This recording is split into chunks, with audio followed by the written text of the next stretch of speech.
What if I tell you that for just $100, you can actually get a decent keyboard that is not Reni 75 Pro and it's kinda superior? Over the last 1 year, the $100 keyboard segment is getting really good, to the point that they all feel kind of same. It started with the Reni 75, bringing in crazy value. Still to this day, the Reni 75 is being sold. But a newer and a better player has emerged in this segment, and it's none other than Weikav with their Star75. With this board, Weikav has set a standard for the budget aluminum keyboards. This unit was sent to me by the folks at Velocifiretech to try out. This is my full review after extensive usage for last couple of months. The Star75 has actually two variants, one with side diamond-like extension without a glowing metal badge at the top, being called the Star75S, and the base variant is the one I have here. That's the core difference and rest are kind of same. So this review is applicable for both the variants. The Star75 comes in with a nice e-coated CNC aluminum case in various colorways. The good part is the coating is unlike the ones used in the budget aluminum keyboards. It's smooth and the machining felt well done. The tapping angle is 6 degrees. At the back there is this textured backplate made out of stainless steel material. This similar sort of backplate has also been seen on Reni 75 Pro. At the back there is this engraved magnetic badge that also holds the 2.4 GHz dongle. I'll talk about the connectivity later. This is a solid and premium board build-wise and weighs around 1.8 kilograms. The design aesthetics is quite clean. The wireless mode switcher is hidden beneath the tab key. This case is matched by this nice quality, thick cherry profile double chat PVT keycaps. They not only look nice, but also great for typing. I personally prefer these as they have a greater surface area for the fingers. The best part about this board is mounting, and I really need to talk about it in depth. Its gasket mounting is quite different from all the other similar priced board. It uses leaf spring gasket mount, and this is the most affordable aluminum keyboard with the leaf spring gasket mounting. In this mounting style, the plate and PCB combo is suspended on this copper beryllium metal leaf that are screwed to the bottom case.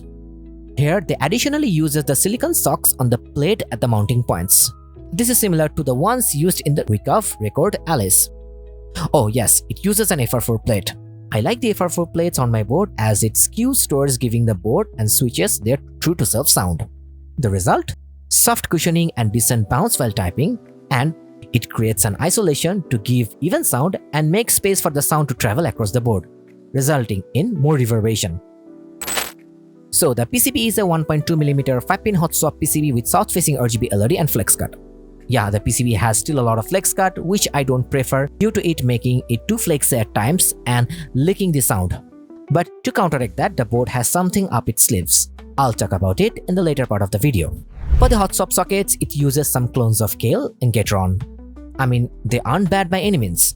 I've seen them being used in a lot of boards and so far didn't hear any sort of issues with them like not functioning or getting dislocated due to heavy press during the switch change. So this should not be an issue. But I expected a $100 keyboard to have branded hot swap sockets. That's all. The best part about the PCB is it's a tri-mode and has QMK VIA. The board supports QMK VIA for programming the PCB, the best keyboard programming module out there. Using it is actually really easy. Just open the web app, sideload the JSON file, and you should be good to go. The QMK VIA can be used for a lot of functions including mapping the secondary layer, changing the macros, RGBs, and a lot more. Also, the RGB can be changed using the key combo on the board. So for that, I would recommend referring to the manual. Also, the PCB is really unique and dynamic. The PCB supports a tons of layout like ISO, split space, split left shift, and interestingly, knob. Yes, as you can see at the top right of the PCB, there are pins that indicate that you can solder an EC11 rotary knob on this. Plus, when I was checking the VIA, I have found this knob option. Unfortunately, I can't do soldering, so it was not possible for me to check it out. But if any one of my followers can manage to do it, do let me know in the comments. As I've said, it has tri-mode connectivity and you can connect the board using USB Type-C, Bluetooth, and 2.4 GHz dongle. The board boasts an 8000 mAh battery, although it depends upon the mode you're using in. At Bluetooth mode, you can get the maximum battery life with the RGB off for up to 400 hours. The Bluetooth mode uses less battery due to 125Hz polling rate. The 2.4 GHz mode has 1000 Hz polling rate, the same as wired mode. The board has a decent latency. During my day-to-day usage, I didn't see any sort of lag or hiccups in wireless modes. It also has MKRO like all the boards these days, so this should be fine for the casual gaming. Now on to the switches. The switches here are really good. It uses 3 linear switch variants from KTT: Coconut Latte, Qingyuan, and Carmine. All have similar level of specs and sound signature that is a bit on the high-pitched spectrum, poppier with marble-like texture. So I have the Qingyuan variant and I've tried the Coconut Latte before. Feel-wise, they are super smooth during day-to-day usage. The key difference among them is the actuation and bottom-out distance. Here are the switch specs on the screen for you to see. Qingyuan is in the middle of the pack. For the sound dampening, they have used a tons of stuffs including tuned stabilizers from factory, IXP sheet, PET film, Poron plate foam, Poron PCB foam, and Poron case foam. So with all that, let's hear how the keyboard sounds with the stock and various switches.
So, it's obvious the board sounds really good. As I've said before, a bit of a fuller and on slightly higher pitch spectrum. As you can see, I've tried various types of switches and all of them have exhibited their actual sound. Yes, the board has a lot of foams which made the sound a bit poppy and somewhat foamy, but it's alright. I loved it and most of you probably will. Do let me know in the comments which switch sounded the best on this board. Typing on it was super fun, but keep in mind that the FR4 plate does introduce stiffness. I guess a bit of a softer plate would have given a bit more bounce of the leaf spring gasket. So remember I've told you about not liking the flex cut and how they have fixed it? This, the PET film beneath the IXP sheet. This acted as a cover for the flex cuts. Honestly, all of these wouldn't be required if the board came in with a 1.6mm non-flex cut PCB to begin with. For the same reason, you cannot use the board foamless. This board is meant to be used with foams. Yeah, I did try foamless and they don't sound good at all. So now, how does it stack up versus the competition? The main one is of course the Reni75. Reni75 has been in the market for quite some time with tons of variants, colors and switches options. Both of them have similar specs like I've said before. That is the 1.2mm flex cut hot swap PCB, gasket mounting, double chat PVD keycaps, decent linear switches from Asiamax and JWK, similar backweight design, etc. The Reni75 has more plate options. However, if we compare the Weikav Stars75, the same spec Reni75 costs around $140 US. So in terms of price to performance ratio, this one pulls ahead. Also, if you search, you can get the Stars75 for even lower from AliExpress and Taobao. I'll be doing a 1 year after review of Reni75, so make sure to subscribe to my channel to watch that. The other competitions are Bridge75, Wamer RD75, Chilki ND75. All of them has ball catch mechanism, unique mounting styles, various switches options, nice keycaps, and tri-mode connectivity with QMK via. So if your priority is ease of opening, multiple mounting styles and nice clean look, they are the ones to look forward to. Stars75 opening in fact was quite easy and they have used good quality screws unlike the early budget aluminum keyboards. This is one of the very few $100 keyboard with actual leafy spring gasket mounting. So this is what makes the board unique. Thus the honorable mention in this range has to be the new Monsgeek M1 V5. You can watch my detailed review on it to find out more. So overall, I would recommend this thing. It's well balanced, sound dynamic and with up to the mark specs across all fronts. This is a premium board at the budget price with great aesthetics.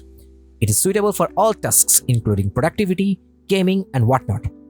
Like I've said before, Weikav has set a standard for budget aluminum keyboards and it's up to the rest to match it.